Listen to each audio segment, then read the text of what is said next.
তারা বেশি করে ডাকবেন। কেন জানেন? যিনি পান না বেশি করে ডাকলে কি হয়, গোবিন্দের আরো সন্তুষ্ট হয় যে আমি তোকে কিছুই দিইনি, তবু তুই আমাকে ডাকছিস।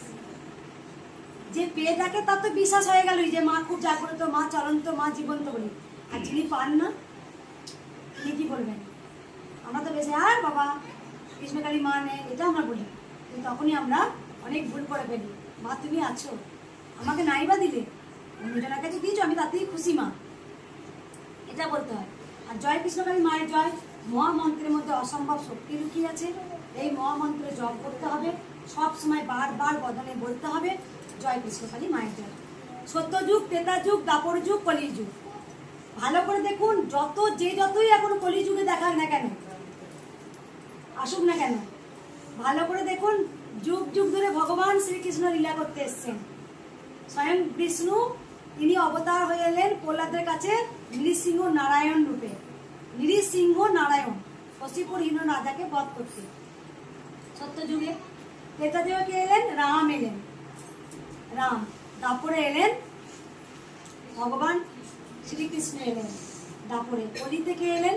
তিনি এক এক যুগে এসেছেন কিছু দেখাতে, কিছু লীলা করতে। লীলা করা মানে অনেক কিছু তিনি বোঝাতে এসেছিলেন, বারবার তিনি বোঝাতে এসেছেন।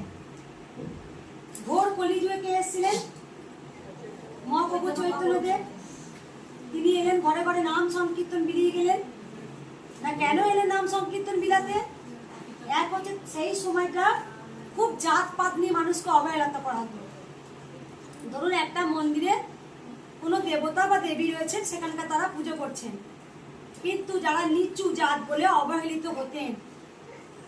নিচু জাত কিন্তু ভগবান সৃষ্টি করেননি, এটা কিন্তু সম্পূর্ণ মানুষের সৃষ্টি।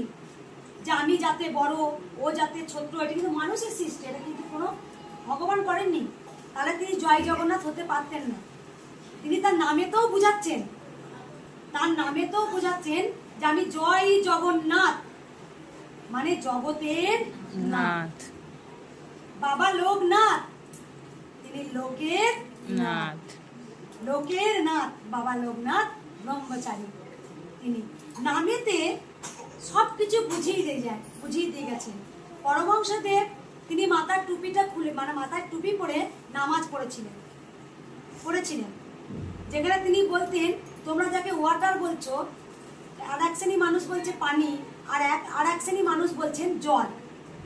কিন্তু ভালো করে ভেবে দেখুন, জিনিসটা কিন্তু একটাই, যেই ওয়াটার, যে পানি, সেই হচ্ছে জল। আমরা নানা নামে ঈশ্বরকে ডাকি, ভগবান কিন্তু একই, ভগবান একটাই। ধর্ম যার যার হোক, ভগবান কিন্তু সবার। হয়তো এক এক রূপে অবতার হয়ে এসেছিলেন, তাই তিনি টুপি পরে নামাজ পড়ার জন্য কত মার খেলেন, কত কটু কথা শুনলেন, এগুলো হয়েছিল তো। তাই আমি বারবার বলবো, এই যে ঘোর কলিযুগে আপনারা ভালো করে দেখুন তো, শুধু একমাত্র কৃষ্ণকালী ছাড়া আপনি যেখানেই যাবেন তাবিজ কবজে আপনাকে ডুবিয়ে দেবে, যেখানেই যাবেন আপনাকে জল পড়াতে এরপরে ডুবিয়ে দেবে, যেখানেই যাবেন আপনাকে হাত গণনা করে ডুবিয়ে দেবে, যেখানেই যাবেন ঘটের জল খেলে নাকি সব ঠিক হয়ে যাবে। তাই এইগুলো একমাত্র কৃষ্ণকালী ছাড়া সব জায়গায় চলছে। কেন এগুলো কেন চলবে? আমি তো বারবার প্রতিবাদ করি, ভিডিওর মাধ্যমে বারবার বলি, বারবার ভক্তদের বোঝাবার চেষ্টা করি। আপনি দেখুন তো, মহাপ্রভু চৈতন্যদেব কি হাতে এক গাদা মাদুলি পরে তিনি কি কাউকে ঘরে ঘরে ডেকেছিলেন? আপনি মহাপ্রভু চৈতন্যদেবকে ভাবুন চোখটা বন্ধ করে, যে মহাপ্রভু চৈতন্যদেব তখনকার যুগে মুচি চাড়ালদের মন্দিরে প্রবেশ করতে দেওয়া হতো না। কোনো যদি বাড়ির মানুষ অসুস্থ হতেন, তখন তিনি একটু ওই ফুল জল নিয়ে যেতে চাইতেন। সে মুচির ব্যাটা ছিল বলে বা চাড়ালের ব্যাটা ছিল, তাকে দূর দূর করে তাড়িয়ে দেওয়া হতো মন্দির থেকে, সরে যা, মন্দির অপবিত্র হবে। হ্যাঁ, তা ভগবান শ্রীকৃষ্ণ কি বুঝেছেন? যদি মুচির বেটাও সুচি, যদি মুচির বেটাও হরি নাম হরিভক্ত হয়, সেও হয় সুচি, আর যে সুচির বেটা হয়েও যে গোবিন্দকে ত্যাগ করে সে হয় অসুচি। তাই মুচির বেটা কে ছিল? জুতো সেলাই করতেন কে? মুচির বেটা রুইদাস। তিনি একমাত্র গোবিন্দর পরম ভক্ত ছিলেন, অর্জুনকেও পাঠিয়েছিলেন তার কাছে। হরিদাস কে ছিলেন? হারেস কে ছিলেন? হারেস তিনি তো জগনের ঘরে জন্মগ্রহণ করে হরি নাম বিলিয়েছিলেন। তিনি কে ছিলেন? হরিদাস তো হরিদাস হরিদাস? তাহলে কে হরিচাঁদ? কে হরিচাঁদ? তো চারালয় করে জন্মগ্রহণ করেছিলেন, তিনি হরে কৃষ্ণ নাম সংকীর্তন মিলিয়ে গেলেন। তাহলে ভগবান এত কিছু শিক্ষা দিচ্ছে, ওরা জাতের বড়াই করিস না, তোরা জাতের বড়াই করিস না, জাতের বড়াই করিস না। আমরা এক করছি। আজকে কলিযুগে কি হয়েছে? মেয়ে পাওয়া যাচ্ছে না। একটা ব্রাহ্মণের ছেলে কিন্তু মুচির মেয়েকে বিয়ে করে নিয়ে চলে আসছে। হয়েছে তো কলিযুগ একাকার হয়েছে। আজকে মেয়েই পাওয়া যাচ্ছে না। সত্যি বলছি, যেসব ছেলের মায়েরা এসে আমার কাছে বলে না যে মা গো আমি একদম মেয়ে পাচ্ছি না, দেখে আমি বেশ হয়েছে, মনে মনে বলি বেশ হয়েছে, খুব ভালো হয়েছে, আরো হোক। আমি সত্যি বলি, কারণ ভালো করে দেখুন ভগবান, এগুলো আমি তো বলি যে ভগবান শ্রীকৃষ্ণের দোষ। কেন দোষ বলি? যখন একটা বাবার 3টে কন্যা হতো বা 2টো কন্যা হতো, প্রথম যদি কোনো আগেকার তো মানে ভ্রূণ টেস্ট করা হতো, আল্ট্রাসাউন্ড দেখা হতো। এখন তো সেই আইনে আওতায় আনা হলো যে কোনো কন্যা সন্তানকে হত্যা করা যাবে না, আইনে আওতায় নেওয়া হলো। যখন একটা মায়ের একটা মেয়ে জন্মগ্রহণ করেছে, সঙ্গে সঙ্গে সেই বাড়ি থেকে সিদ্ধান্ত নিয়ে সেই ভ্রূণটাকে হত্যা করে দেওয়া হয়েছে। প্রত্যেক দিন এভরিডে আপনি নিউজ পেপার পড়লে জানতে পারবেন যে একটা করে বধূ হত্যা হচ্ছে। নারীদের কোনো সম্মান ছিল না, এখনো ঘর কলিযুগে কি সম্মান হচ্ছে আপনি বলুন? প্রত্যেক দিন আপনি শুনবেন একটা করে মেয়ে ধর্ষণ হচ্ছে। নারীদের কি সম্মান হয়েছে? কিন্তু ভগবান শ্রীকৃষ্ণ নারীকে বড় করেছেন। রাধা কৃষ্ণ রাধা কৃষ্ণ রাধা কৃষ্ণ এমনি এমনি হয়েছে। দেবাদিদেব মহাদেব স্বয়ং বিপদে বলে তিনি মায়ের ধ্যান করেন, মহাকালী। হয়তো হতে পারেন ইনি মহাকাল, কিন্তু মা হচ্ছে মহাকালী। কাল আর কালী অনেকটা শক্তি পাওয়ার বোঝা যাবে নামের মধ্যে কি আছে। পরম বৈষ্ণব, পরম বৈষ্ণবী, মাতা হচ্ছে পরম বৈষ্ণবী। আজকে কি নারীদের সম্মান আছে? এখনো তো নেই, এখন তো নারীরা অবহেলিত হয়। কারণ সবসময় বলি আগেতে যে মেয়েদেরকে যে সম্মান করা হয়নি, আজকে ঘোর কলিযুগে মেয়ে পাওয়া যাচ্ছে না বলছে। ছেলেরা বলছে বিয়ে দিতে পারছি না, ছেলে মায়ের এসে বলছে। আমি মনে মনে খুব আনন্দ পাই, বিশ্বাস করুন আমি খুব আনন্দ পাই। মানে আর গোবিন্দ এবার মেয়ের মর্মটা বুঝুক, এবার নারীর মর্মটা বুঝুক, পাগল হোক, মাথা খুঁড়ুক, মেয়ে পাচ্ছি না। আমি সেটাই বলতে চাই। আমি সত্যি বলছি, আমি মা হয়ে বলছি, সে যুগে যা যুগে মেয়েদের অবহেলিত, শ্বশুর বাড়িতে নির্যাতন, অত্যাচার, পুড়িয়ে মেরে দেওয়া, তাদেরকে প্রত্যেক নিয়ত অত্যাচারিত হতে হয়েছে নারীদেরকে।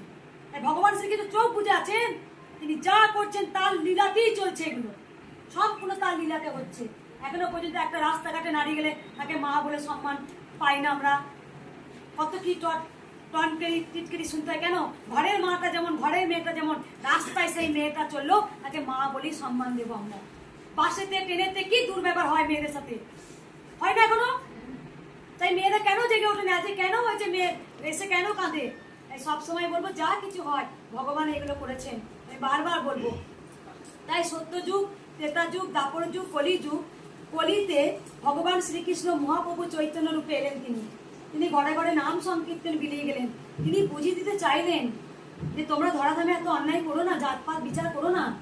আমি সবাইকে আমার ডাকার অধিকার আছে, সবারই ফুল হাতে নেওয়ার আমার কর্তব্য আছে। প্রত্যেকটা ভক্তের, প্রত্যেকটা মানুষের মায়ের চরণে ফুল দেওয়ার অধিকার আছে, দিতে পারবেন। এখানে 2 নম্বর কথা যেটা বলি, আজকে ঘোর কলিযুগে শেষের দিকে কে এলো বলুন তো? অনেক তো মন্দিরে যান, অনেক কিছু করেন, দেখবেন প্রত্যেকটা মন্দিরে আমরা কিন্তু ঘাট ধাক্কা দিলে এত টাকা দিয়ে। এই শ্রাবণ মাস চলছে, দেবাদিদেব মহাদেবের মাথায় কত গরিব দুস্থ না তাদেরও সব যায়, যাই বাবা ভোলানাথের মাথায় একটু জল ঢেলে আসি। কিন্তু সেখানে তারা আধিপত্যরা বাবাকে আটকে রেখেছে। বাবাকে তো বাপের সম্পত্তি কেন নাকি রে? হ্যাঁ, আমি তো মুখে মুখে বলেছি বাবার মতো মেয়ে হলে। আমি সব থেকে বদমাস পৃথিবীতে, আমি সত্যি বলছি, মা আমাকে তৈরি করে পাঠিয়েছি। এই মন্দির নিয়ে যা গেছে না, আমি রুদ্রা কিনেছিলাম বলে দাঁড়িয়ে আছে এখন। মন্দিরটা সবাই আজকে দেখে বলছেন খুব সুন্দর হয়েছে, কিন্তু দক্ষিণেশ্বরে আমরা মন্দিরে পুজো দিতে যাই, আমরা বলি মন্দিরটা খুব সুন্দর, ভগবতী নিমা আমি এসেছি। কিন্তু এই কৃষ্ণকালী মায়ের কাছে কি কি ঝড় গেছে। আজকে মন্দিরটা চোখের সামনে দেখছেন। আমরা ওই মন্দির থেকে ঘুরে আসার পরেই শুনলাম যে ওটা উঠে যাচ্ছে। ভিতর থেকে মনে হচ্ছে আমাদের কি অবস্থা হচ্ছে, মা তোমার লীলা তুমি কবে দেখাতে পারি জানি না। পরে জানতে পারলাম যে এই মন্দির হচ্ছে। মা কিছু করে না, সত্যি কথা, মা কিছু করবে না। ভগবান শ্রীকৃষ্ণ যুদ্ধ করেন না, উনি সারথি হন।